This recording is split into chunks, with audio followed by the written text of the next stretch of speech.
10:34. Okay, so the agenda, is there any additions or deletions? I have a couple. One is resolutions going to the provincial conference. Did they have to be written already?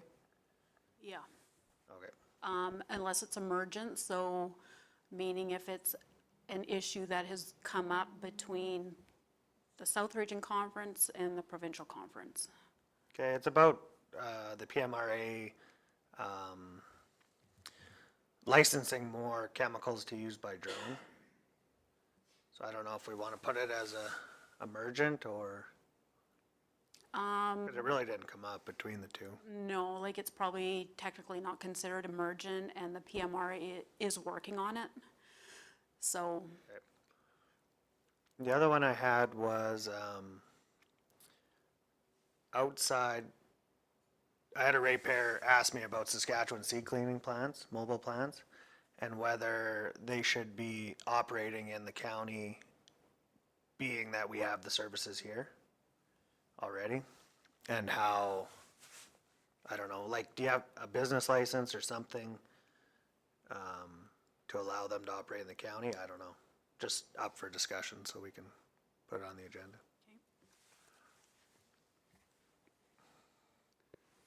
so Yes, I would like to put in the agenda that we have send a letter, or not, a recommendation to council to propose a letter to the ag minister in support of opposition to the bill C-293. okay.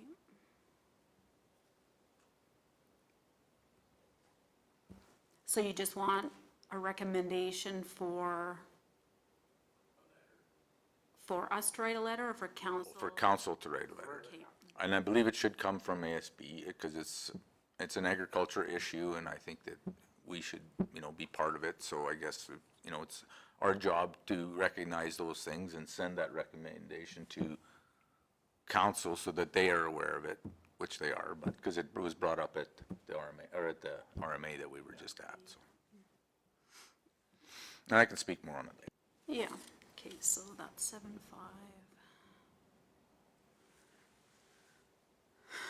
Okay, anything else? Okay, so nomination of the chair. So I guess I'll just do that. So calling for the first time for a nomination for chairman of the Ag Service Board. I'll nominate Shane. Okay. I don't know exactly what I'm doing. Shane, will you accept the nomination? Okay. So calling for the second time for nominations. Anybody? Nobody else? It's got to be a councillor member. Okay. Yeah, it says in our bylaw it does.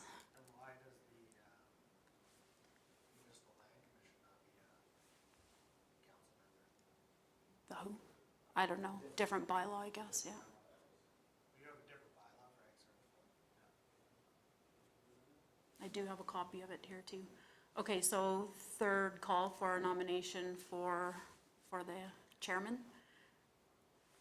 Okay.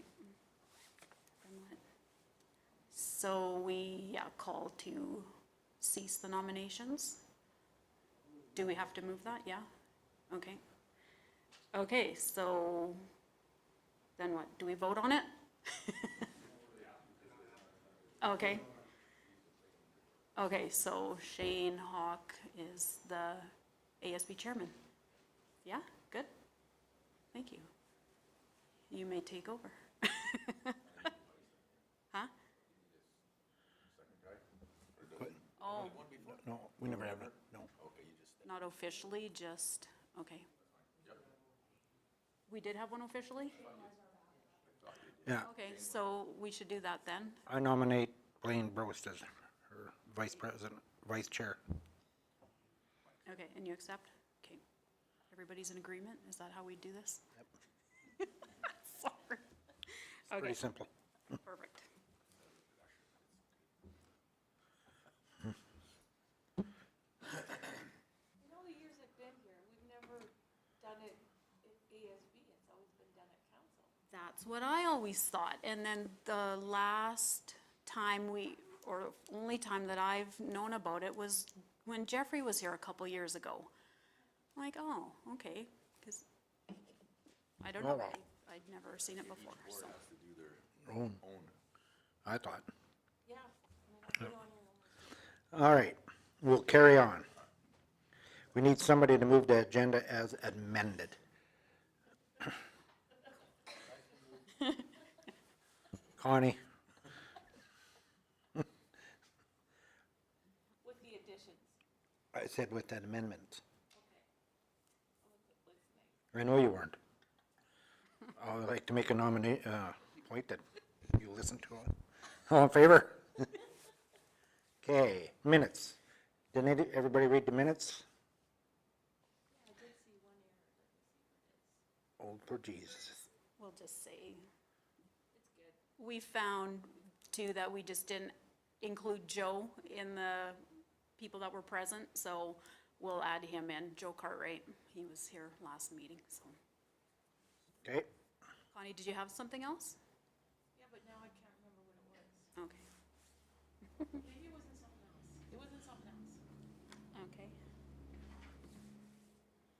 okay. okay. Keith moved the minutes as presented. Who, Keith? Yep. We'll move on to reports. Okay, so, egg fieldman report. So the weed control on the roadside spraying of the ditches is wrapped up for this year. And the trucks and all the spray equipment have been winterized and kind of put away now. The soil conference coming up is scheduled for December 10th to the 12th in Edmonton.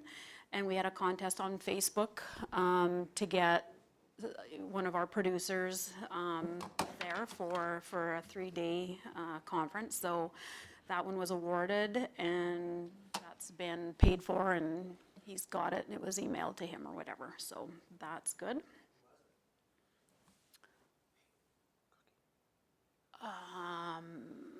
I don't know off the top of my head. What the heck was his name? Do you know? Because his name was different. He uses a different Facebook name than who it actually was.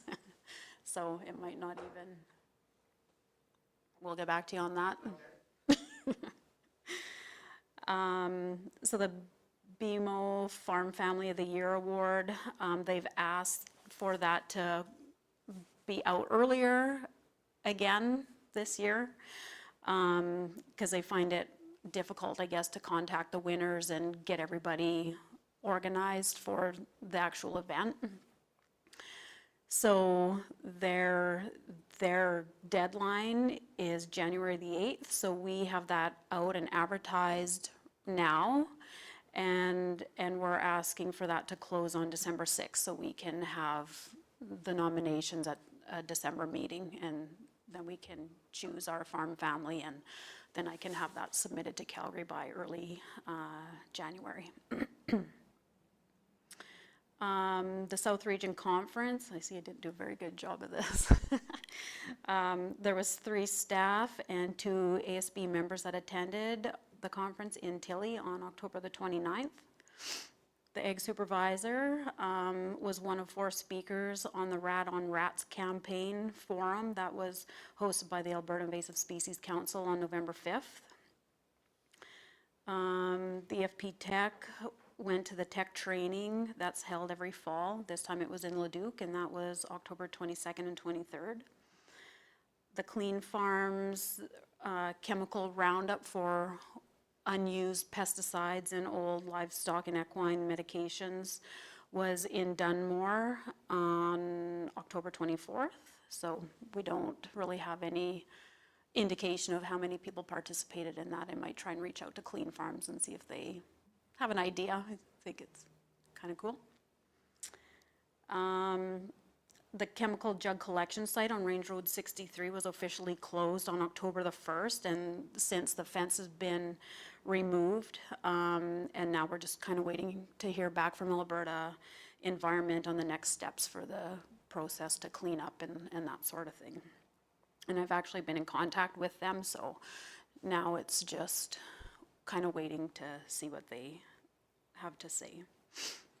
In-service training for the AAAF, so all the fieldmen in the province will be in Edmonton at the Delta Hotel South on December 3rd to the 5th, so that'll be coming up here shortly. And then I have a couple extra things since this was published. There's been a webinar last week, and the ASB grant application is now open. It's out there. It's been reworked, so it's not the same application that I would have filled out 5 years ago. So it's a 5-year cycle. So this is the last year of the current, and then the new one will open next year. So they've reworked that, and they've given us a much tighter deadline. We used to have about 4 months to complete this. Now they say they want it by December 20th. So 6 weeks, less the week that we're in Edmonton at IST. So new, more intense application and a really tight schedule. So, and why I was a bit late coming down here, I was on another webinar for the same thing, but for the resource management stream. And they had an update. They were able to actually extend the deadline. So everybody's happy about that. So now the new deadline will be January 31st. So it'll at least give us a little bit of extra time to be able to navigate through that thing and hopefully do it properly instead of rushing to get it done. But so that, and then finally, last night or this morning, I got the draft report from the ASB field tour that we had in July. So that's about 6 weeks late as well. So I want to go through that, and I've skimmed it, and for the most part, it looks like we're doing everything all good. And there's 3 levels, and there's critical, like if there's something serious that we really need to fix, we have a year from the date of the field visit to fix that. We don't have anything in that category, thankfully. Good work, staff. Yeah, and then we have, there's one, what's the other one? There's critical, and then there's a significant. So we have one in that, and that's just for soil conservation reporting kind of thing. Not even reporting, but just having a checkbox that yes, we have, yeah. So they've suggested even that, like on some of our inspections for weeds, we could just have a little checkbox on there. Just yes, we've noted in this field too that there is or isn't any soil erosion occurring kind of thing. So that's an easy fix. So in that application or that checkbox thing, so there isn't a space for the soil conservation right now? So we have to make one up? You have to make one up then, or? Yeah, basically. Basically, So like when you're checking weeds, yeah, this weed, blah, blah, blah. Then at the end or whatever, soil, yeah. this way or that way. So we can include it in that, like in a weed inspection form, because we're doing that every day all summer anyway, so that's just a really quick and easy way to do it. Or we could create a whole new document for soil conservation inspections, but you Probably know. just as simple to do it that way, and also saves, time and you running around different areas too, if you do Yeah. the same thing at one spot. Yeah, and that's like the weed inspections are all on software, so the software people, like, they're really easy to work with. Braden's got a great relationship with them, so it'll just be to ask them if they can add this in, and it should be quick and easy. So it's a good one, a good problem to have, I guess, for us and that sort of thing. And then the last box is just enhancements, they call it. So that's where they've made a few recommendations just to, you know, update wording and policies and things like that. And there really is no timeline on that. In one part of it, they ask that it's just done before the next field visit, so 5 years. So good job, Ag Service Board, I think, for the most part, you know, like we didn't have anything major that we were missing or not doing, so that was good. And like I said, that's just a draft report, so I'll have to go through it closely and then send it back in case they've missed something or, you know, we need to send some updated policies that we'll have, you know, in the meantime or that sort of thing. And then they'll do a final copy and then it'll be myself and chairman that will have to sign off on it and that sort of thing. So that'll come up, but not a big deal. So I think that's, another thing, Kennedy and I were out yesterday to do a report with Chat about rat inspections. So we actually went out to Blaine's place and they did a little story on that, so we could probably play the clip here after. Out to where? Out to Counselor Blaine's. Was it? I missed it. Okay. Oh, really? I was expecting it to be on the Rat ag trap. news, but, okay. No. Yeah, I was on chat, Jesse or whatever talked about this morning that Oh, you guys really? are the rat patrol. Yeah, so that's fun. Or do you have it right now? Sure.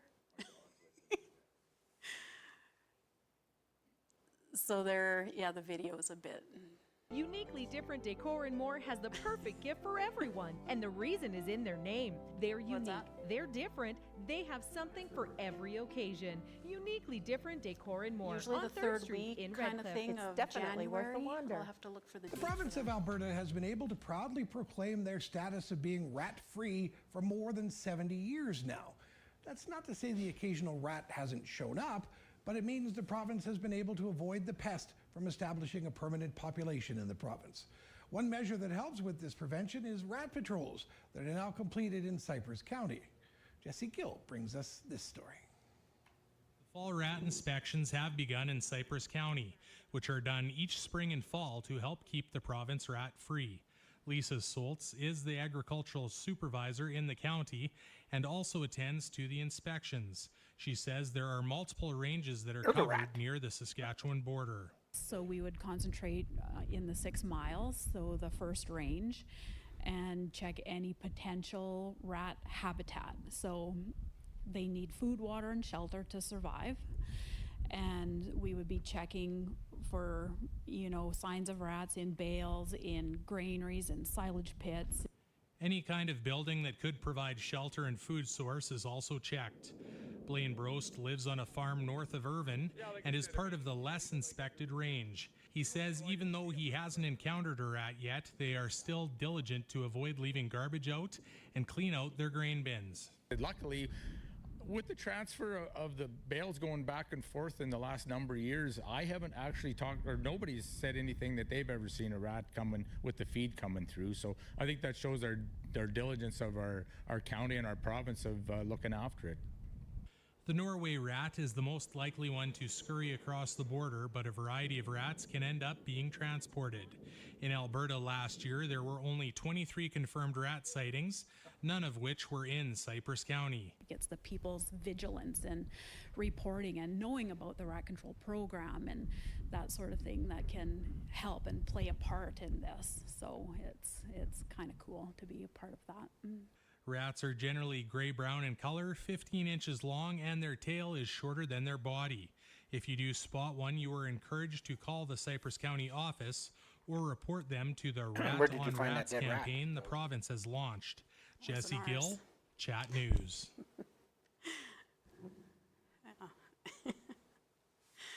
We've done so many of those. The Globe and Mail and like all these different things, and now Chat decided to do one. Darn lucky, like I said, I mean, we live close to the Saskatchewan border. And Yep. Josh, you know, Yeah. I have never And I haven't even heard of anybody said that they've seen one.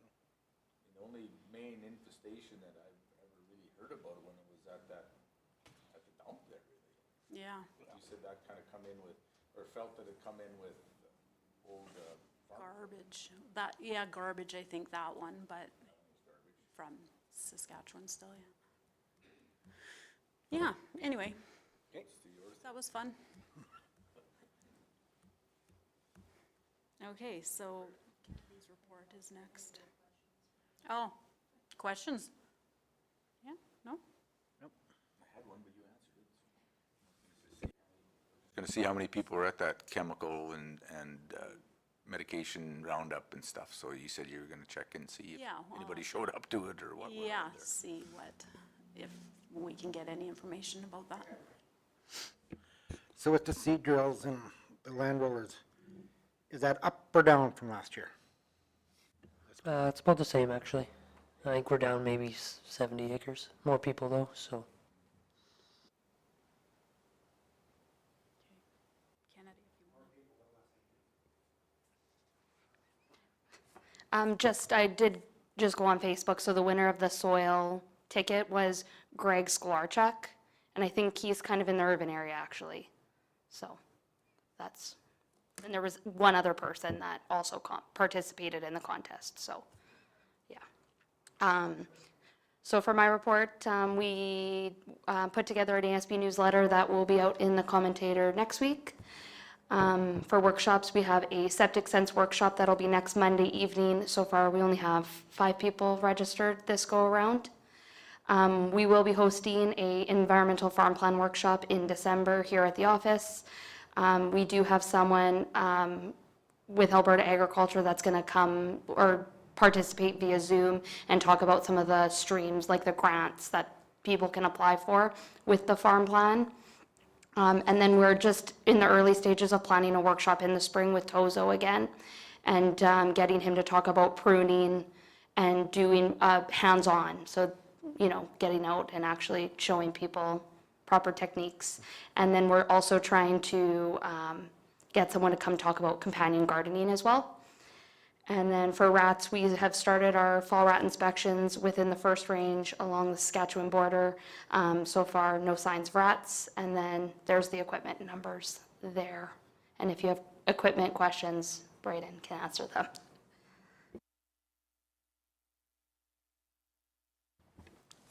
Yeah, just one on the seed drills. That one that we repaired, how did that fare out? It seemed to work much better this year. I didn't have to replace much on it at all, so. Yeah. Perfect. Yeah, we might have to look into doing it to the other one eventually, but kind of keep going the way we are for now. Good.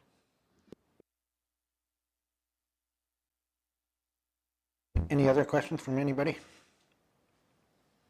Don't see any. Blaine will move the reports as presented. All in favor? Everybody's in favor, except Connie. What'd you say? Nothing. Okay, next, policy review. Okay, so this one is just a policy review for the pesticide container collection program. So changes have been made, kind of just reflecting that now we will only have the one permanent site at the Schuler transfer site. Yeah, everything new is in red there, and we've scratched out a few things. And yeah, if you're happy with that, then we can recommend the changes to council. Go ahead, Connie. So I did find the one little error. Okay. On policy D, the ASB will maintain the container site and keep it clean. Yep, perfect, down. thank you.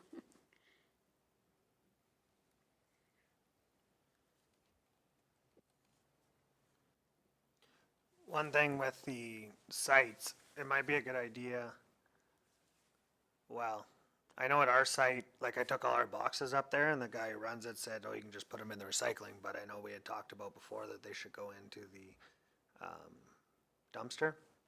So it might be a good idea to mention that to the site operators, that those chemical boxes need to go in.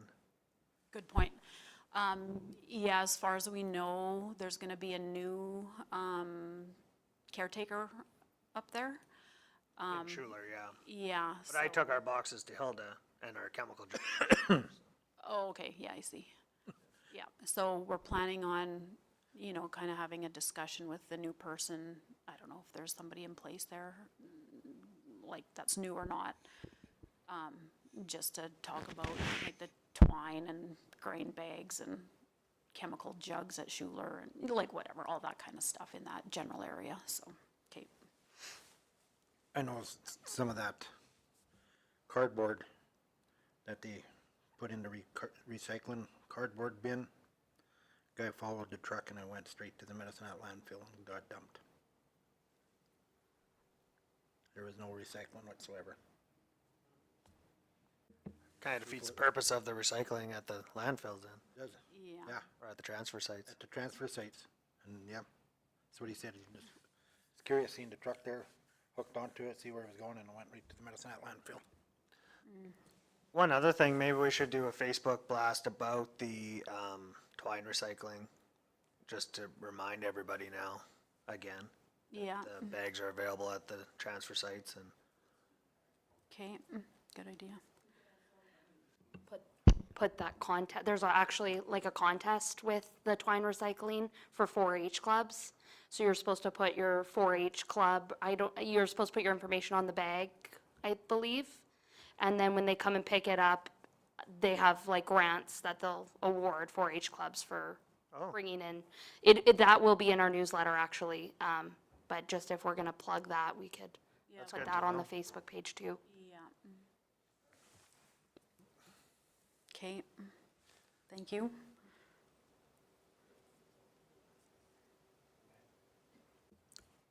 I was just wondering, so we talked about, did we ever find out, or are they working on anything about the net wrap? Because all that stuff ends up in our landfills and stuff, and I was wondering if they've never started anything, like the Clean Farms or anything with the net wrap, because there's a heck of a lot more net wrap, like Shane said, than there is twine anymore. And I feel like they've been looking into different plastics now, other than just the nylon twine and the grain bags. So yeah, we could, again, I can ask Davin all in one conversation. To see I if think they're it should be getting noted, or somebody should, go ahead and ask, and if they're working on a plan, because like I said, it's way more available or more used than twine is, so they should come up with a program. But it's so tough, because when you go to it melts down to nothing, and you got so much, hard to have it clean than that wrap. Well, that's the trouble. that's what they said, yeah. There's too much organic matter in the net wrap. Yeah, so, And silage plastic would be another one, but they can't get the smell out of the plastic is what they said, right? Yeah, and just, yeah. But I all mean, those it's- things, like, as far as I know, they've been trying to come up with recycling for them of some sort, so, yeah. it's tough, Yeah. especially because that all that organic matter in there. They can make baskets then, because they'd have organic stuff in it. I noticed birds have grabbed a few little pieces and made a nest. Oh, yeah. Yeah. Any other, we kind of got off the, We went rogue. yeah. For the pesticide container collection program, the changes, we need Connie. So you struck out necessary safety equipment will be provided. Like, you don't need anything anymore there? Because you still got the one site. What point is it there? It's the last one, second last, J. Like, what did you have before for safety equipment? Well, I guess, like, I don't know what we really had for that, you know? Like, Okay. what equipment, like, we're not, there wasn't equipment needed or anything, like on Range Road 63, like, it was unmanned, and Yeah. the one at Schuler Lake, it's the farmer, like, the producer who's unloading and touching it, like, We're not we're not gonna providing, provide them Okay. gloves So, I just wondered why it was there in the first place. yeah, I don't know why it was there. Okay. So that's why I struck it out. Yeah. Somebody I'll will say, say, well, where's my gloves? Yeah, where's my gloves, where's My my, mask? And my air tank and Yeah, as mask and so if you want to reword it or something, like I'm, No. you know, what, leave it out. okay. Okay, anything else that you see we should address in this, or? No. Okay, Connie moved as, Yeah, I'll move it. Okay, Thanks for that. all the changes. Okay. Next is Alberta Invasive Species Council sponsorship. so they've asked for their annual donation, and we've typically given them $1,000 annually.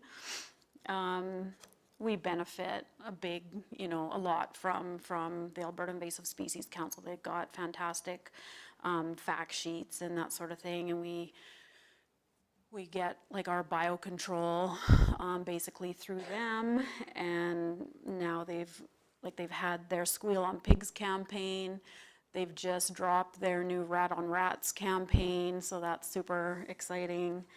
And it's a very worthwhile organization in my opinion. So there's an attached letter with different levels of funding. Like I said, we've always given them $1,000, but of course we're open to whatever you're thinking.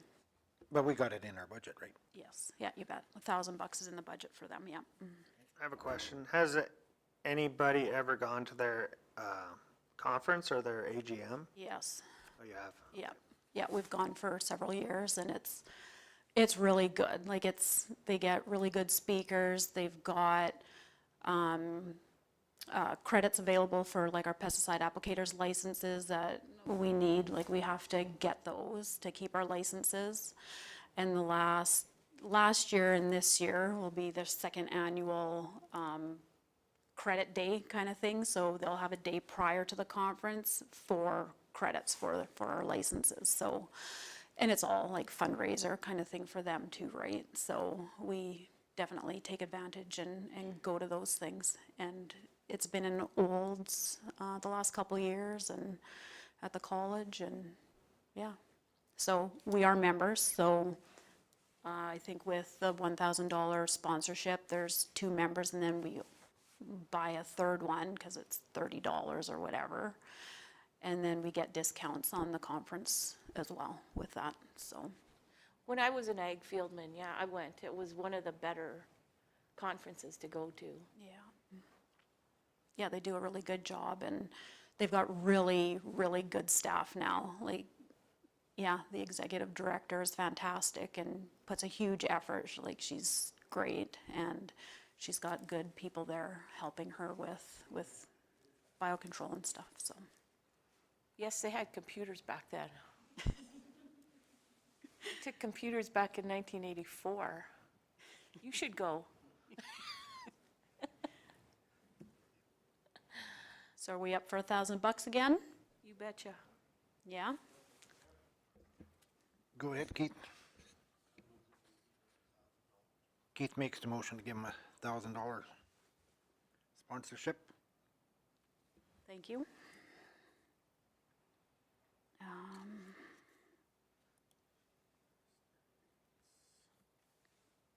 Master rates. Master rates.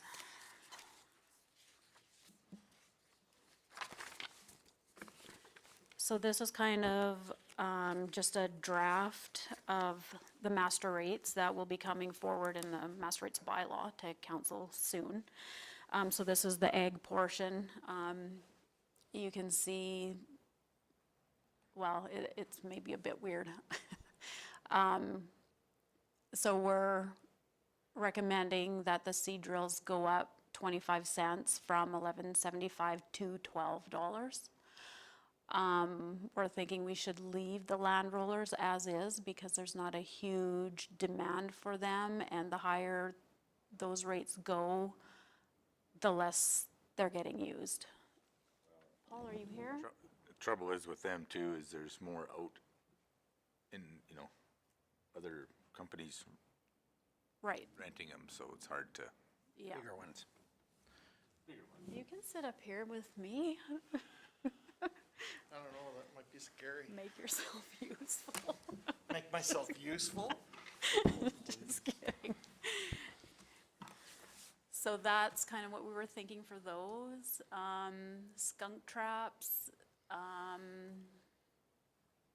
we decided to try $10 a week. People didn't want them when they were, well, last year I don't know if there weren't many skunks or what the deal was with that, but they didn't really go out very much. And $20 a month, like, people don't want them for a month. It's not necessary. So we thought, well, if we do a week, that seems reasonable. The deposit is still gonna be $125 because we need to recover that cost if they don't come back type thing and buy new ones. What other changes? We crossed out the chemical restricted use. Since I've been here, we've never sold chemicals that are restricted to anybody. I don't think we need to do that. What else is on here? Hand picking weeds. So we're gonna change that to $70 an hour. And then the minimum charge would be $70 an hour, because it was just getting a bit confusing, with minimum fees being like not $3, but 3 hours. So we thought if we would just keep everything at a minimum for basically an hour, then anything, if it's 5 or 10 minute job, you're gonna get charged for an hour regardless. And then anything above that is just the same rate, per hour, so. And same with the spraying, so that would start at $100. And that seems reasonable in my opinion, so, again, up to you guys, if you have other thoughts. And then the transportation fee, council had decided a few years ago that should increase 25 cents each year. And this would be the final increase, kind of, according to that last motion type thing. And then uncleaned equipment, because we've had it stated in the agreement and in the policy that there would be a fee for that. We feel that that needs to be included in this, so that we're suggesting $100 plus GST if it comes back really dirty. Typically that doesn't happen. I mean, it's happened a couple times, right? And then an additional fee, again, for people holding the equipment and like just sitting there not being used when there are other people waiting for it, which is also in the policy and on the agreement. So we thought that that should be included in here as well, just to make everything jive. So I have a question about that one. So, I mean, I guess that's up to discretion, right? I mean, if you have a week of rain. that's right. Yeah, so we could even put, and I was thinking about that too, something like, at the discretion of the ag supervisor. or Yeah, ag I think I would staff put or something in something. there, just to explain it better. Okay, but are you in favor of, I don't mind it because it gets people using it instead That's of right. saying that they have something else to do and that sits, right? yeah, I don't mind that, but I think we need to have discretion in there on charging it. because you're right, like, for sure, weather is a huge factor here, and other reasons too. So yeah, we can, Because he may, like Josh said, I may had a thunderstorm come through and rain me out where the guy 10 miles down the road is dry. yeah, So I want to get it done, but now I'm wet for a bit. yeah. So it should be under the discretion of our man over there. Yeah. Yeah. Okay. One question, Braden, did you have any pushback or comments from people that rented about the rates at all, or? No, I didn't have any feedback this year from, no complaints or anything, so everybody's used to it now, I think. For what? The transportation fee? No, transportation and even just acres rates, just our rates. You know, any feedback if they're saying it's too high or too much or.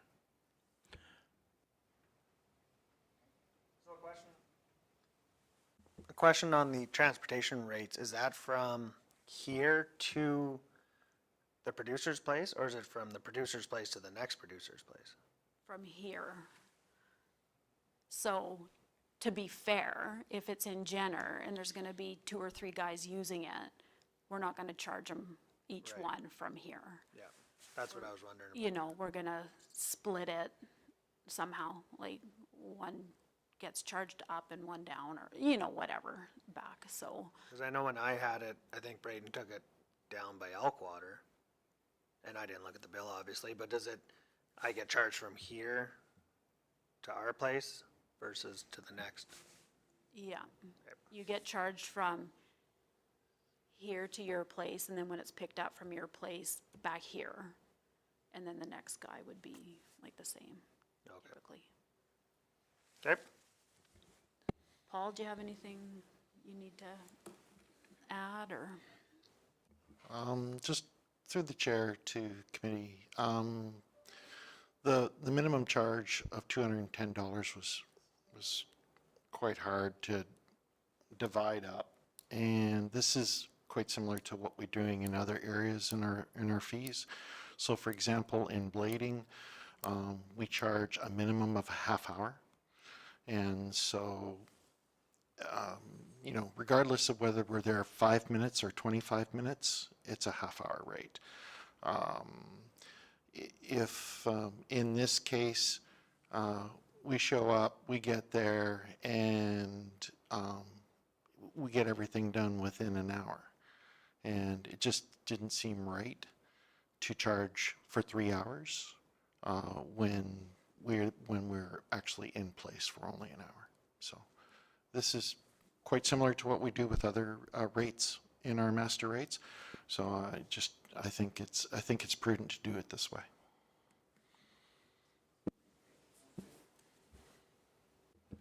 Any other questions, comments, concerns? Blaine's gonna move it. The draft master rate policy as presented. All in favor? Passed. Thank you, Good work. thank you. When is this going to council? So master rates will go forward probably sometime in January, whether it's the first meeting or the second meeting. It all depends on some of the other things being in place at that point. One of the things that we wait on is water rates from the city.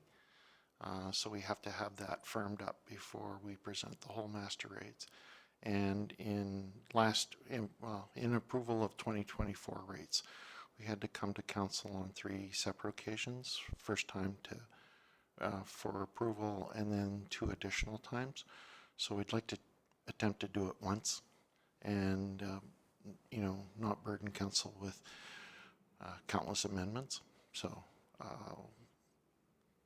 ideally, probably either the second meeting in January or the first meeting in February.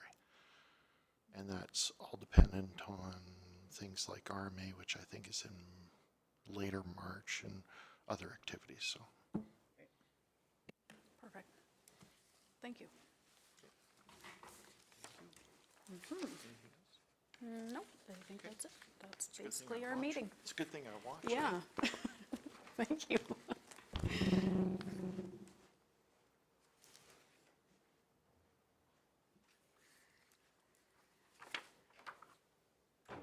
Okay, and then it's basically just items for information. The added stuff, yes, that's right. Okay, so Josh, you want to talk about the PMRA thing then? Well, I don't know if we can't put a resolution forward to the provincial conference. We probably missed the boat on that one. Well, I think it's something that's important. We need to push them forward to try and get some more chemicals registered for drone use. right now, I think there's only one chemical registered for drone use, and it's like a brush control application, so really not, broad, field crop application. I guess where I see drones helpful is in grasshopper spraying is a big one, so that we're not in that thing spraying grasshoppers. We can send this drone up to do it, and, would save a lot. But if you said that PMRA is working on it, I don't know how we push them any further other than to write a letter Yeah, to them instead of doing a resolution.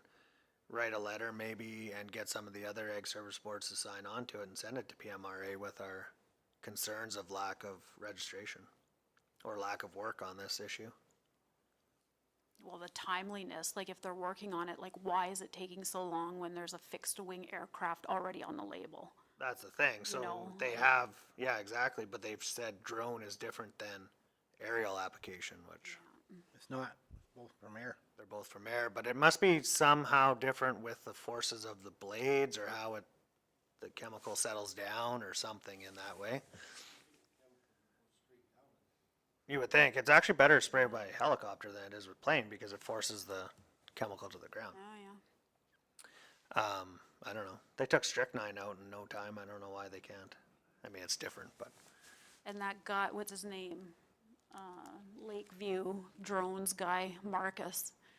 He's the one who seems to know that PMRA is working on it, and, I think he's pushing them type thing, because of course he wants to sell these drones that will spray and stuff legally. I mean, the other thing is a lot of people are, not a lot, but some people are spraying with these already off label, and Of course, so, yeah, unfortunately. I'd like to see you guys get a hold of that guy you just mentioned.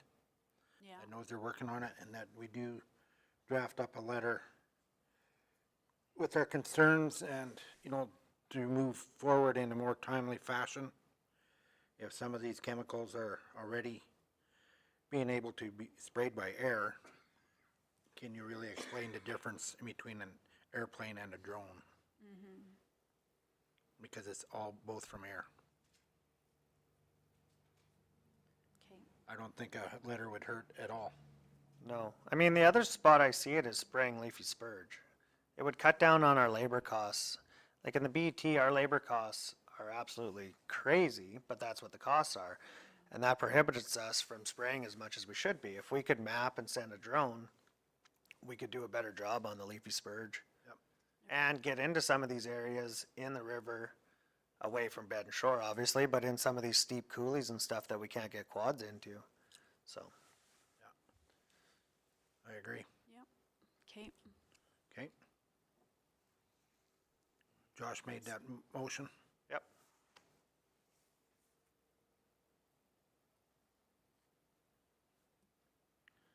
Then there was one more. So the other one is, now this came from a ratepayer, not me, but these Saskatchewan seed cleaning plants, mobile plants that are coming into our county, when we have adequate cleaning capacity within the county with, a couple mobiles, the seed plant in town, the question was, should we be charging or having a fee for these Saskatchewan cleaners to come in? Now, I don't know if we can do that within the Weed Act or what. I know there's only one other company that I know of that comes in from Fox Valley, but this was just a question that was brought up. Go ahead, Wayne. Yeah, so I have a question. So with that, do they have to have a permit to come into Alberta to perform a duty, or are they just kind of on their own? And if they do have a permit, shouldn't we be inspecting them? Because do we do any Saskatchewan inspections? I thought we did. Yeah, so I don't know about a permit, like I don't have permits to give anybody. I don't know if there's business licenses or something like that through the county or not. we do inspect them, and they've been really good about contacting us to do that, because they've had people ask from Alberta, that would use their services about, like, they know about the Alberta Weed Control Act and that sort of thing. So they've asked this Saskatchewan business if they've been inspected and that sort of thing, and he can say, yeah, like, look, here's my certificate or whatever. So technically, though, we can't license them because they are not based from Alberta. So we've created a certificate of inspection saying that we've gone through the same criteria that we would use to license somebody from here, but you know, we can't give them a license, but we can say that we've inspected and they're running, you know, properly and cleaning seed adequately according to the Weed Control Act, so. So the way I look at that, it's almost the same situation as moving cattle back and forth. You know, like going to an auction, you can't tell anybody that you can't bring cattle from Saskatchewan to Alberta to sell them. And you can't hardly tell somebody you can't use a Saskatchewan facilitator as long as they're inspecting. It's no different with the cattle. So if the cattle are inspected too when they come into an auction mart or whatever, so I don't know if there's much we can do. I don't, yeah, I agree with Wayne. There is. Where does it stop? I mean, all of a sudden, geez, this guy from Saskatchewan's coming in to help do some custom combining. We got guys over here. It's a free trade in between the provinces, so it's kind of hard to say, no, you can't come here. Well, what laws are we breaking then with the free trade? Right, it goes Going both back ways. and forth.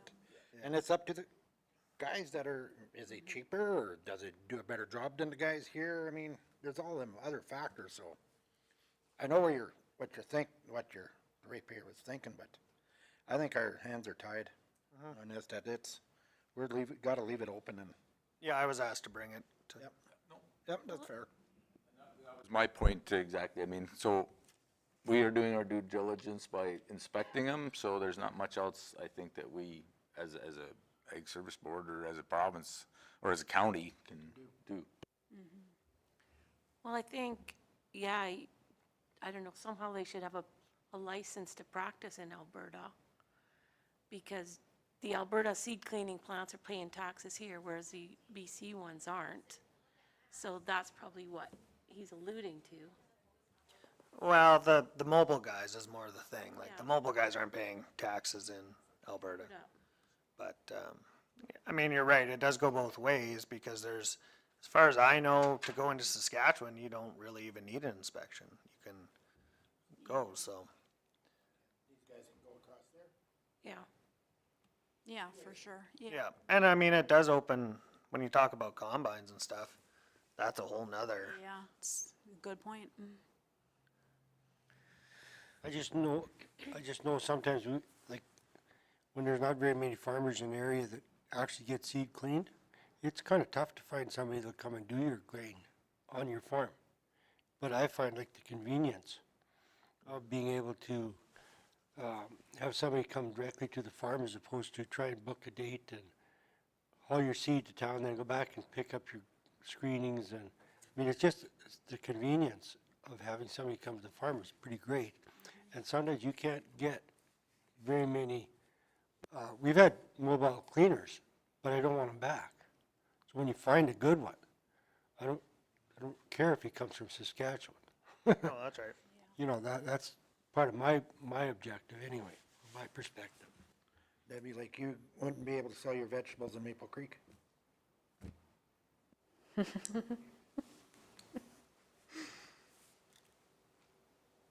Okay. No action required there. Blaine, your motion now? So when we were at the RMA, there was quite a concern from rest council members in the province that was put towards our ag minister, R.J. Sigurdsson, that there's a problem with the bill C-293 that's being proposed in Ottawa, and his, not solution, but he asked for help from all the counties in doing up a letter to oppose it. So I would like to make a motion to have recommendation from the Ag Service Board to our county council that we send a letter to RJ in support of opposition to the Bill C-293. Can you give just a brief overview of Bill C-293? Okay, so basically what it is, I kind of read it, and it's typical of all bills. They sort of lawyer jumbo mumbo that it's hard to kind of figure out. But basically what it's saying, it's got to do with a disease, like what do you call it? Pandemic? A pandemic, that's the word I was looking for. A pandemic, which would give Ottawa the right to come in and basically seize your cattle or seize your livestock without going through the provincial government first. They just saying, we're in charge, you guys are out, which is wrong, because what goes on in Ottawa or Ontario or in the East is not good for maybe the Western provinces. So, and if Shane can maybe help me with that, but. And also what they really alluded to too is the little sneaky words where they can control the commercial livestock, the feedlots, and that. It's going to give them control over that they can shut them down because of a pandemic, and that everything should start going to more of a plant-based protein. So This there's is a lot probably of, all going back to. lot of little burps in there from the Easterners that have brought this bill forward that is very concerning. And when you read the small They're kind of print, using it to protect against avian flu or something, but wrapping all this other stuff. they're using that as the main headline, but it's all the other ingredients that are really scary of this bill.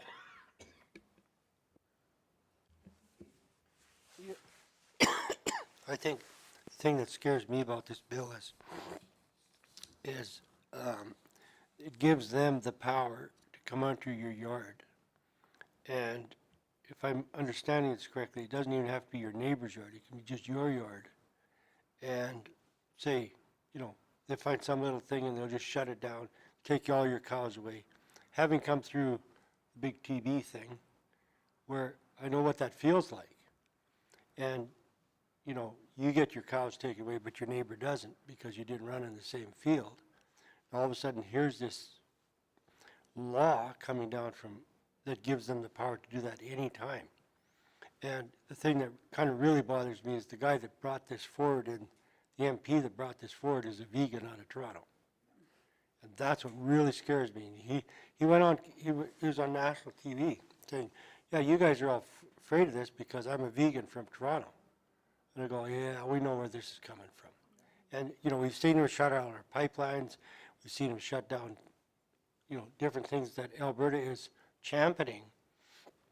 And now they're going after, I feel it's a direct attack on meat-based protein, regardless whether it's chicken, turkey, bison, cows, anything, pigs. And so to me, I'm pretty suspicious of what they're trying to do here. Yeah, I agree. I'm just reading an article about it right now. So, yeah, they call it a pandemic bill, but there's underlying stuff that they're putting in there. Yeah. We'll see. There'll probably be several letters coming through, about this too, I bet. So, yeah.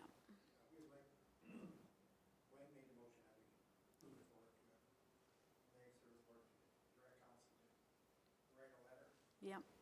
I'll second it.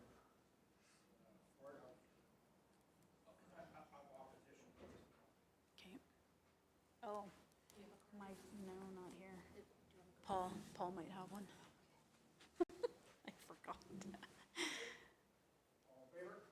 Yep.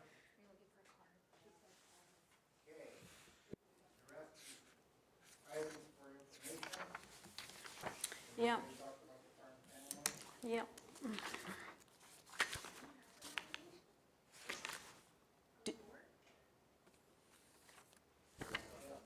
Not yet, it's just out on social media and stuff now, getting nominations, so we do have I think 2 from last year as well that we'll bring forward, like just carry forward. And like we haven't received anything for this year yet, so we'll see if we get anything or not. Yeah.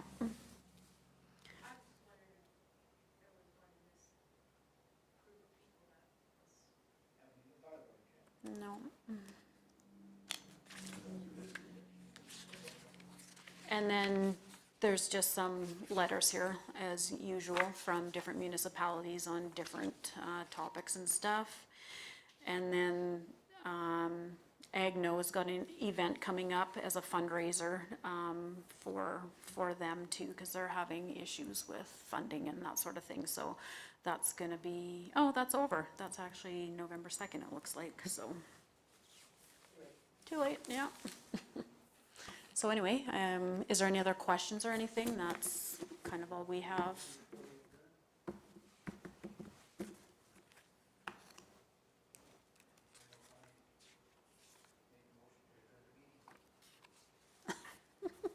Thank you.